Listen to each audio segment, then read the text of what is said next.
بسم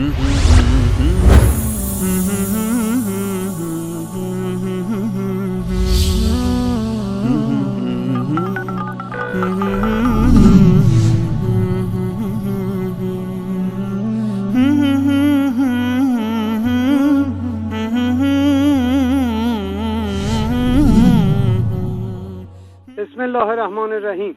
امیرحسین هستم، شیعه هدایت یافته از بلژیک. شخصی به نام رضا از اصفهان که البته امثال ایشان زیادن، حالا گاهی از اصفهان، گاهی هم از یزد، گاهی هم از جاهای دیگر، فرمودن که مادرش سکته مغزی کرده بوده و دکترها مادرش را جواب کردند و ایشان مادرش را برده امام رضا و بسته به ذریح امام و شفا پیدا کرده. حرف از این مسخره تر وجود ندارد.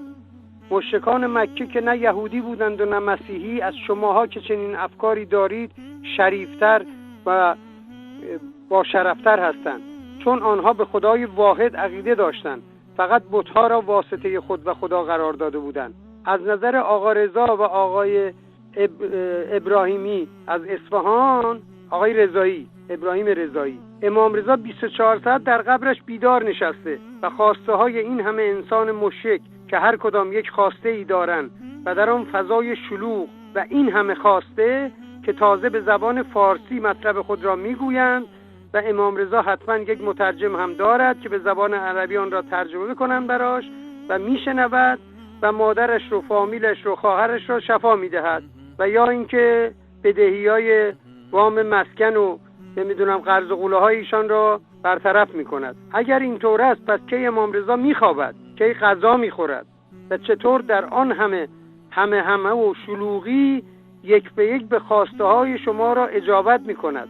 این نشانه عدم آگاهی از قرآن و آموزه های نبی اکرم است که این گونه افراد از مشرکان مکه هم بدتر و مشرکتر شدند.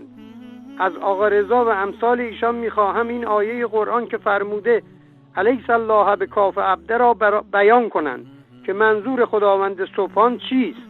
آیا مردگان گرچه امام و پیامبر باشند زنده اند، غذا میخورند، میخوابند و شماها را شفا میدهند؟ خداوند به شما عقل عطا کند که واقعا موحدین و مسلمانان جهان از این افکار شما خندهشان میگیرد و در همان حال تأسف میخورند. و السلام علیکم و رحمت الله و برکاته. بسم الله الرحمن الرحیم. با سلام به برادران عزیز شبکه وصال، خصوصا عزیز دلم آقای انصاری و احمد آقای گل. قابل توجه تلویزیون‌های فارسی زبان نشین، خارج نشین و یا کمونیستی، باید بهتون بگم که تحت هیچ شرایطی اقدامات ضد انسانی جمهوری به اصطلاح اسلامی و گروه‌های جنایتکار حزب الله، داعش، بوکو حرام و صدها گروه تروریستی را به حساب اسلام راستی نگذارید، چون اسلام دین رحمت و آزادگی و دین وسطا است. هدف تمام گروه‌ها ضربه زدن به دین اسلام با نام دین است. دین اسلام بدترین ضربه را در طول تاریخ حیات سیاسی و اجتماعی خود از رافضه خورده است و هدف دشمنان اسلام نابود کردن دین و غارت اموال مسلمین است و رسالت جمهوری اسلامی در کمک کردن به دشمنان دین این است که آنچه که یهودیان و نصارا در طول تاریخ نتوانستند بکنن اینا میخوان انجام بدن. باور کنید اگه حتی در کره مریخ یک انفجاری رخ بدهد تا چه رسد به مال فرانسه یک کشورهای دیگه، یک پای ثابت در مال جمهوری اسلامی است. اینو به قدر بدونید و این کارا رو میکنن که چهره کریب و زشت از اسلام به تمام دنیا نشان بدن. اما اینو بدانن که دین حق همیشه پیروز است.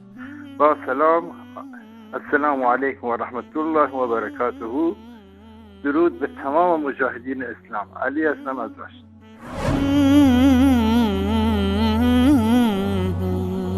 Mm-hmm.